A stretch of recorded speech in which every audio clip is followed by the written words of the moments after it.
महिमा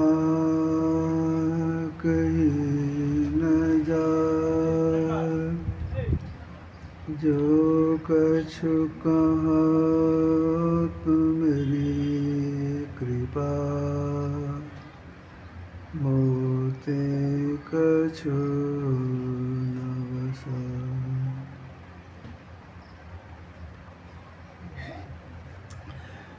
सम्माननीय साधु समाजे, धर्म प्रेमी सज्जनों, माताओं एवं बहनों,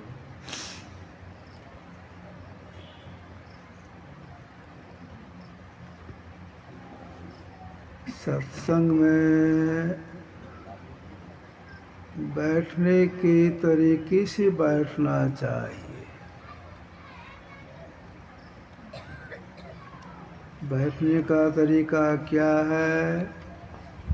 बैठने का तरीका है कि अपने पाँव को झाँप के बैठना चाहिए।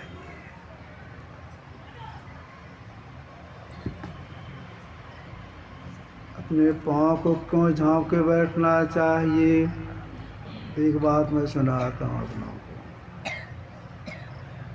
दादू दयाल जी महाराज उच्चकोटि के संत थे।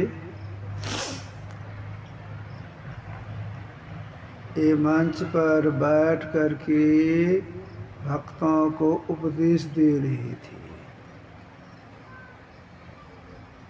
उपदेश देने के सिलसिले में एकाएक ये बिल्कुल चुप हो गए, बिल्कुल साइलेंट, चुपचाप बैठे हुए। बहुत लोग तो कुछ नहीं बोलते हैं, लेकिन कोई कोई आदमी बोलते हैं। तो सामने भी एक विद्वान आदमी बैठे थे, उठ के खड़े हो गए। कहा, महाराज जी, अभी आप कल्याण की बात सुना रहे थे, एक चुप क्यों हो गए? सुनाइए। दादा जी ने कहा, इसलिए मैं चुप हो गया, यहाँ पर गुरुजनों का अपमान हो रहा है। जैसे मेरी नज़र पड़ी, ख्याल में आया गुरुजन का अपमान हो रहा है, पूजनों का अपमान हो रहा है, इसलिए मैं चुप हो गया। विद्वान आदमी बोले, तुम तो बैठ के सुन रहे हैं आपकी बातों को,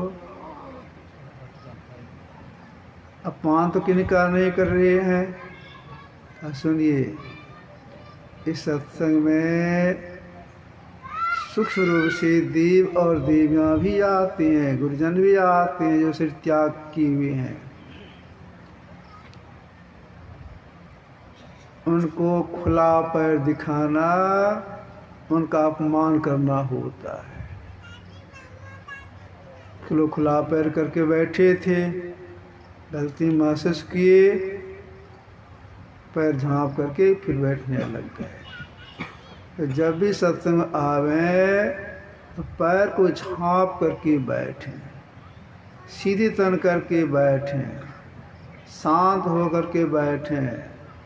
अगर बच्चे को साथ में लाए हैं, शांत से बैठा, हल्ला गुल्ला नहीं करे।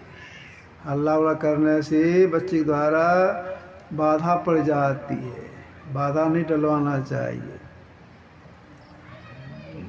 अभी हम लोग सत्संग योग चतुर्थ भाग से गुरुदेव की वाणी में सुने। क्या सुने? सुनिए सकल जगत के वासी, यह जग नश्वर सकल विनाशी। ये संसार के लोगों सुनो,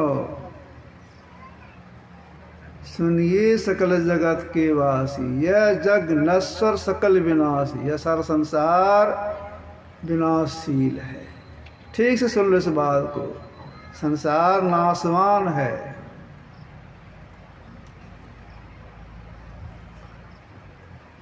संसार एक ही नहीं है, इस संसार में हम लोग अभी बैठ के सत्संग करे हैं, यह स्थूल संसार है।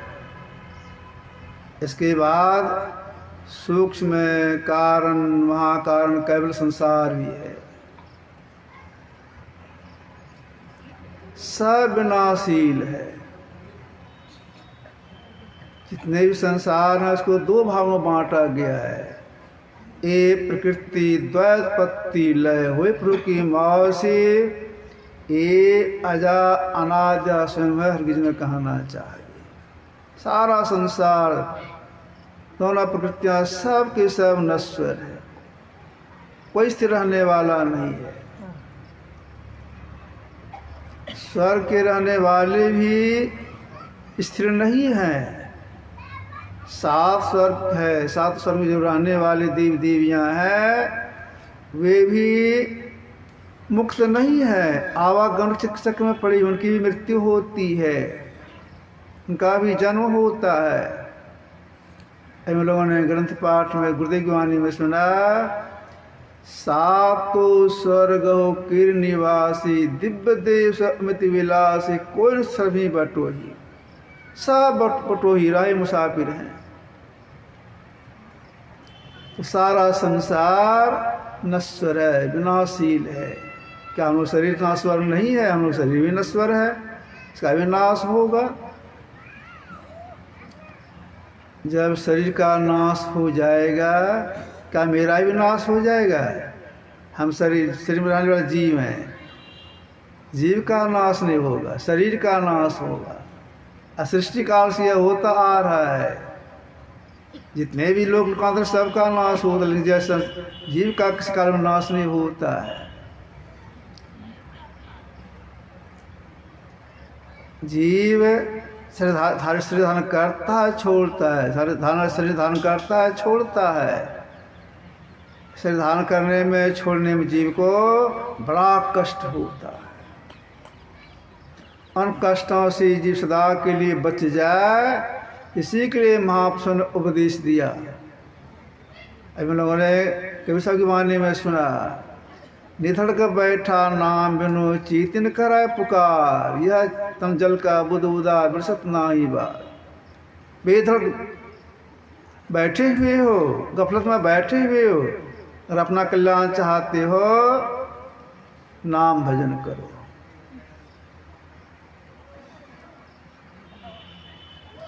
प्रारंभ में वर्णात्मक नाम का जप किया जाता है, इसके बाद मानस ध्यान दृश्य, इसके बाद उन्नात्मक नाम का ध्यान किया जाता है।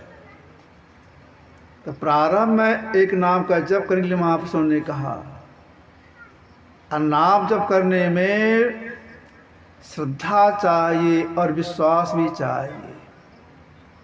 श्रद्धा भी चाहिए और विश्वास भी चाहिए। अगर श्रद्धा नहीं तो नाम जप करने में सफलता नहीं मिलेगी। जिन्हें विश्वास भगति नहीं, विश्वास चाहिए। तो श्रद्धा विश्वास के साथ एक नाम का जप करना चाहिए। तो नाम जप करने में तल्लीनता कितनी चाहिए, जिससे कि एकाग्रता आ जाए और अपने अंदर में घुस जाए, कुछ अनुभूति हो जाए। मनो मध्य स्थितो मंत्रो, मंत्र मध्य मन है, मनो मत समायोगो जप इत भी धीयते। यह घृण संगीता का श्लोक है। मतलब क्या हो गया? मन में मंत्र, अब मंत्र में मन का समायोग हो, असली जप यही है। मतलब अटूट तैल धारावत जप हो, टूटे नहीं। जो एक नाम का जप करती हैं, श्रद्धा विश्वास के साथ जप करते हैं, तो जपते जपते हृदय शुद्धि होती है। लोग हृदय की शुद्धि के लिए तीर्थों में जाते हैं, व्रत त्योहार में करते हैं और कुछ करते हैं, उससे हृदय शुद्धि नहीं होती है। हृदय शुद्धि होती एक नाम के जप करने से। तीर्थ करेंगे, व्रत करेंगे, हृदय शुद्धि नहीं होगी। किस तरह से शुद्धि नहीं होगी? उच्च कोटि के संत हो गए नानक साहब, इन्होंने संसार के लोगों से कहा तीर्थ करे, व्रत पुनि राखे, नहीं मनवा बस जाको, निफल धर्म तह जानो, साँझ कहत मैं याको। उदाहरण क्या दिया? जैसे पाहन जल में राख्यो, भेद नहीं तही पानी, तैसे तुम ताहे पिछानो, भक्तिहीन जो प्राणी।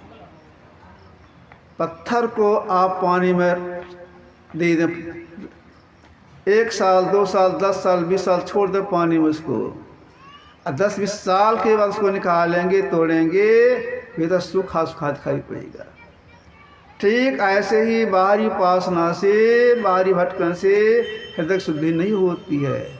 हृदय शुद्धि होती है एक नाम के जप करने से। जो एक नाम का जप करते हैं तो जपते जपते जपा सिद्धि प्राप्त हो जाती है। जपा सिद्धि में क्या होता है?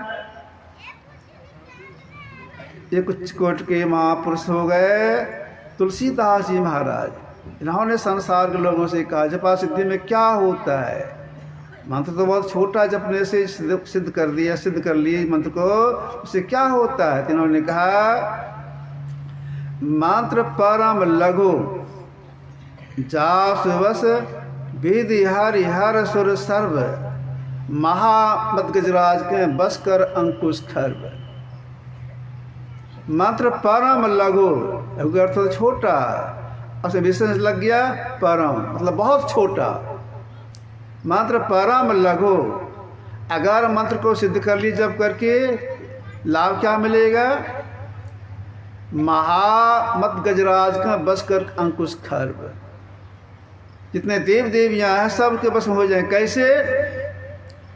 महावत के हाथ में एक हाथ का डंटा रहता है और डंटे के एक सिरे पर कांटी गड़ा हुआ रहता है, कांटे को नोक पर हाथ करता है, बैठ जाता है, उठ जाता है, चलने लगता है।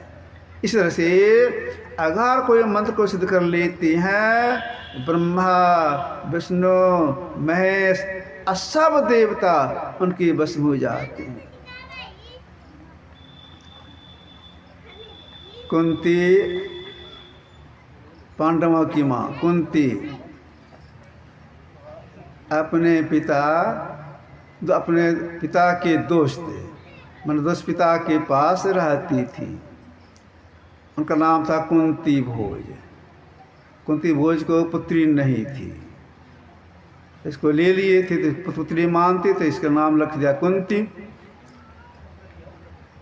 चौमासा का समय आया, कुंती भोज की यहाँ दुर्वासा मुनि का पदार्पण हुआ। हम यहाँ पर बरसात बिताएंगे, ठीक है, रहा जाए। उनकी सेवा में कुंती को नियुक्त कर दिए। कुंती वह सेवा प्रायणा थी, सेवा करती थी। आज समय बीत रहा है, अब चौमासा समाप्त होगा तो दुर्वासा मुनि कुंती पर खुश हो गए। कहा कुंती तुम तैयार हो के आ जाओ, आज मैं तुमको एक मंत्र बताऊंगा, सिद्ध कर लेगी तो पीछे बहुत लाभ होगा तुमको। एक मंत्र बता दिए, आप बोल दिए अगर तू सिद्ध कर लेगी तो जिस देवता तुम बुलाना चाहेगी वो देवता आ जाएंगे तुम्हारे पास, जिसको तुम बुलाना चाहेगी आ जाएंगे। बता कर दुर्वासा मुनि चले गए। कुंती एकांत में बैठ करके जो मंत्र सीखी थी उस मंत्र को जपने लग गए। कई महीने हो गए, छोटी उम्र की थी, बचपना था, फिर मन में हुआ कई महीने से जपती हूँ, देखें यह मंत्र सिद्ध हुआ है कि नहीं हुआ है। एकांत में गई, उस मंत्र को जपने लग गई। और जपते जपते आवाहन कर दें सूर्य देवता का। जैसे सूर्य देवता का आह्वान किए, आप मेरे पास आइए, भगवान सूर्य उनके सामने प्रकट हो गए। सूर्य एक देवता है, उनके सामने प्रकट हो गए। कुंती ने जैसे देखा, कभी देखी नहीं थी वह रूप, डर गई। कहा डरो मत, तुमने हमको बुलाया है, मेरा आना निष्फल नहीं होगा। अब तुमको एक पुत्र की प्राप्ति होगी। कुंती रोने लग गई, मैं भी कुमारी हूँ, लोग क्या कहेंगे, पुत्र जब हो जाएगा लोग क्या कहेंगे। कहा देखो तुम्हारे शरीर में कोई परिवर्तन नहीं होगा। यह कह करके सूर्यदेव अंतर्धान हो गए। उनके देह में कोई परिवर्तन नहीं हुआ। समय आने पर रात में कवच कुंडल लिए एक सुंदर बालक का जन्म हुआ। अब कुंती सोचती है अब तो लोग जानेंगे ही, कहे बच्चा बाहर जाएगा खेलेगा, इसका हमारी शादी हुई नहीं है, लोग क्या कहेंगे। अपने दाय को जिनकी सेवा में थी कुछ रुपया, कुछ कपड़ा, कुछ बर्तन दे करके पूरे अपने पक्ष में कर लिए। कहा देखो ये बात कहीं नहीं बोलना। और क्या किए, रात ही में एक पिटारा बनाई थोड़ा सा। अब दोनों कुंती उनकी सेविका दोनों उस बच्चे को लेकर के नदी किनारा चली गई। पिटारा में बच्चे को लिटा दी। अब दोनों फिर रात ही में आ गई। कहीं मत बोलना ये बात। अब बच्चे को पानी में बहा दिया।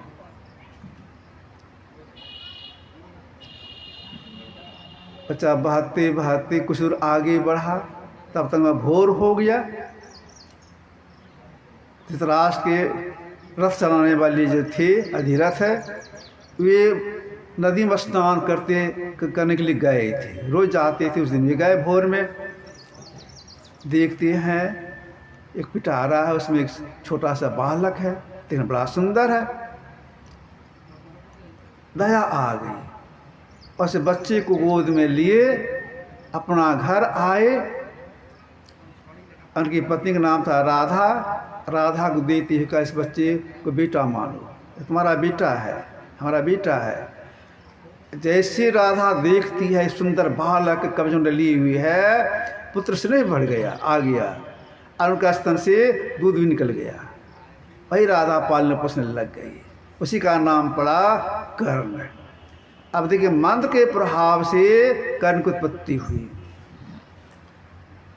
कुंती सियानी हुई, उसका विवाह हुआ पांडु से। अब पांडु को एक पत्नी और, उनका नाम था माद्री। अब पांडु को शिकार खेलने का बहुत शौक था। वे क्या किए, घोड़े को तैयार किए, गए शिकार करने। संजोग से जंगल में एक पुरुष, उनकी पत्नी साधना करती थी, उनको मुनि बोलते हैं। तरक्की हो गई थी, दोनों पति पत्नी है, दोनों आपस में विचार किए हम लोग साधना तो करते हैं, सिद्धि भी आ गई है, आज पशु शरीर में जा कर के सांसारिक आनंद लें। दोनों मृग और मृगी बन गए। उस समय में जो स्त्री पुरुष का संग होता वह होने लग गया। इतने में पांडु वहाँ पहुँचे, निशाना साधे, तीर छोड़ दिए। तीर लग गया मृगा को, मृगा की मृत्यु हो गई। मृगी तो अपने वेश में आ गई। अरे हम लोग तो मुनि हैं, और अपनी मौज में आकर के पशु शरीर में आकर के एक लीला कर रहे थे। इस बात से को देखना नहीं चाहिए। तो मेरे पति को मार दिया, अब मैं साफ देती हूँ। तो हम मुनि हैं, साफ देती हूँ, अगर तुम ही पत्नी का संग कराओगे, जिस क्षण संग कराओगे माथा फट जाएगा, तुम्हारी मृत्यु हो जाएगी। सांप ले करके घर आई, सारी स्थिति अपने बड़े भाई को धृतराष्ट्र को सुनाई और लोगों को सुनाई। कैसे प्रायश्चित के लिए हम जंगल जाएंगे, अब राज्य में नहीं रहेंगे। दोनों पत्नी को संग में लिए जंगल चली गए, जंगल में रहने लग गए। लेकिन डर था, अगर संग करेंगे माथा फटेगा, मृत्यु हो जाएगी। एक दिन तीनों कुछ महात्मा लोग बैठ के विचार कर रहे थे। एक महात्मा बोले हमको स्वर्ग जाना है। उसने कहा हम भी जाएंगे, 100 शरीर जाएंगे। हम भी जाएंगे, 100 शरीर जाएंगे। पांडु ने कहा आप लोग जाएंगे, हम भी जाएंगे। कहा नहीं जा सकते हो।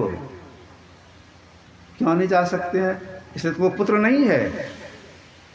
पुत्र विहीन व्यक्ति स्वर्ग का अधिकारी नहीं होता है, महाभारत में लिखा हुआ है। वहां से आए, भीतर भीतर गलान, हम स्वर्ग के अधिकारी भी नहीं। भोजन अच्छा लग रहा है, नींद आ रही है, सुखते जा रहे हैं। कुंती ने कहा आप क्यों सुख रही हैं, इतना चिंताग्रस्त क्यों रहती हैं? कहा सुना नहीं उस दिन। बोले तुमको पुत्र तो स्वर्ग की प्राप्ति नहीं कर सकते हो, स्वर्ग नहीं जा सकते हो। आप केवल आज्ञा दीजिए, हम पुत्र वाले हो जाएंगे, हमको मंत्र सिद्ध है। कहा ठीक है मेरी आज्ञा है। पांडु की आज्ञा हुई। कुंती मंत्र पढ़ती है, आह्वान करती है धर्मराज का, उससे युधिष्ठिर जी का जन्म हो गया। फिर समय आने पर मंत्र पढ़ती है, आह्वान करती है पवन देव का, उसे भीम का जन्म हो गया। फिर समय आने पर मंत्र पढ़ती है, आह्वान करते इंद्र का, अर्जुन का जन्म हो गया। माद्री साथ में थी, वह पति से कहती पतिदेव कुंती को 3 पुत्र हो गया, हमको एक भी नहीं है। वह मंत्र सिद्ध की है, तो मंत्र के प्रभाव से 3 पुत्र वाली हो गई। आप कहिए कुंती को, वह मंत्र हमको ही बता देगी, हम मंत्र जपेंगे, हमको भी पुत्र होगा मंत्र पढ़ने से। पांडु ने कहा किनसे? कुंती से, कि तुम जो मंत्र से पढ़ करके पुत्र पैदा की है, वह मंत्र माद्री को बता दो। कहा नहीं बताएंगे, सत्याडा नहीं बताएंगे। अगर आप कह रहे हैं तो ऐसा मैं इतना यह कर सकती हूँ, पढ़ूंगी मैं, उसको वह जिस देव तक बुलाना चाहिए बुला ले। कहा ठीक है। पांडु कहने पर कुंती मंत्र पढ़ती है, कुंती कहती है, भीतर पढ़ती है, कहती है अच्छा तुम जिस देव तक बुलाना चाहो बुलाओ। माद्री सोचती है एक बार तो यह करेगी, तो दूसरी बार करेगी नहीं। माद्री एक ही बार में 2 देव तक आह्वान कर ली, उसी से हुआ नकुल और सहदेव। अब देखिए मंत्र पढ़ने से पुत्र की प्राप्ति हो गई। क्यों? जितने देव देवियां शुक्र बस में हो जाती हैं। तो मंत्र बहुत ताकत है। जो थोड़ा सा भी मंत्र पढ़ते हैं, जपते हैं, वह संस्कार जो पड़ जाता है, और संस्कार जीव को नीची योनि में नहीं जाने देता है। इतना संस्कार प्रबल संस्कार होता है मंत्र का। जो मंत्र गुरु बता दे तो उसको कोई कीमत लगा नहीं सकता है। एक शब्द शिष्य को जो गुरु दे बताए, धरती पर द्रव्य नहीं जो देकर ऋण उतरा है। इतना कीमत उस मंत्र का है। जितनी भी संपत्ति किन्हीं के पास हो, अरब खरब हो, कुछ भी हो, देकर किन्हीं को दे करके हम इतना देते हैं। यह जो हम लोग शरीर है 5 तत्वों का बना हुआ है, मिट्टी, पानी, अग्नि, हवा, आकाश, इसके 5 रंग हैं। तो उसको एक रंग दिखा दीजिए तो सारी संपत्ति मैं दे दूंगा। कर सकेंगे? नहीं कर सकेंगे। मंत्र पढ़ने से भीतर में ये 5 तत्व के रंग है दिखाई पड़ता है, परमात्मा अनुभूति है। जैसे हम लोग बरसात के मौसम में इंद्रधनुष को देखते हैं। इंद्रधनुष में 7 रंग रहता है। अगर कोई चाहे 7 रंग है, 6 को देखें, एक को नहीं देखें, नहीं कर सकेंगे। तो कोई यह चाहे 6 को देखें, एक को नहीं देखें, ऐसा नहीं कर सकेंगे। जब दिखाई पड़ेगा 7 दिखाई पड़ेगा। ठीक ऐसे ही अंदर में जब हृदय शुद्धि होती है, विश्व होता जप करने से 5 रंग पीली, नील, लाल, सफेद, स्याही एक बार ही आते साधक सामने में। मंत्र के पढ़ने से ऐसा होता है, हृदय शुद्धि में ऐसा होता है। तो देखिए मंत्र में अपराधी अनुभूति होती है। हम लोग अंधेरी रात में कभी कोई देखते हैं जहाँ पानी का कुछ अंश रहता है या जंगल झाड़ रहता है, देखते क्या, या गली में देखते हैं एक कीड़ा जिसको साहित्य भाषा में बोलते हैं जुगनू, देहाती भाषा में बोलते हैं भुगजुगनी। एक नहीं सैकड़ों जप करने के समय में दिखाई पड़ता है, और जब तक साधक जप करते रहता है वो दिखाई पड़ता है, जुगनू दिखाई पड़ता है। जब करना छोड़ देते हैं जुगनू समाप्त हो जाता है, परमात्मा अनुभूति है। तो जब कर इतनी शुद्धि हो जाती है तो अनुभूति दिखने में आ जाता है। तो हम लोगों को जप करने का प्रयास करना चाहिए। प्रयास यही कि मन भागे नहीं। मन सबका मन भागता है, सब काहो को होता है तन मन पसरे जाए, सबका मन भागता प्रारंभ में। तब करना क्या चाहिए साधक को? मंत्र जप करने के समय में पुरुषार्थ करना चाहिए। क्यों? जैसे गुरु के पीछे पीछे शिष्य चलता है, ऐसे ही पुरुषार्थ के पीछे भी भाग चलता है। अब पुरुषार्थ यही, जैसे मन जप को छोड़ करके भागे, पीछे चिंतन करने लग जाए, उसी से लौटा करके जप में लगा देना चाहिए, विलंब नहीं करना चाहिए। यही है पुरुषार्थ। साधु करना पड़ता है ऐसा। गुरुदेव की भी यही आज्ञा है, जहाँ जहाँ मानव भागी जाए तहाँ तहाँ से तत्क्षण फिर लगाइए ध्येय में आपन, ऐसे प्रत्याहार धारण धर के, अरे हारे में आरो आगे बढ़िए चढ़िए धरा धर के। गुरुदेव की वाणी है, जहाँ जहाँ मानव भाग जाए तहाँ तहाँ से तत्क्षण तुरंत लौटाइए और जप लगा दीजिए। तो जप से हृदय शुद्धि होती है, जपासिद्धि प्राप्त होती है, अनुभूति होती है।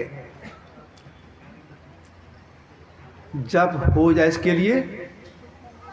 इसके लिए अपने अंदर में जो वैराग उत्पन्न करके रखती हैं उनसे होता है, संसार शक्ति नहीं होता है। वैराग यह है, हम लोग यह शरीर श्वास पर टिका हुआ है, गिनती करके दिया गया परमात्मा ओर से।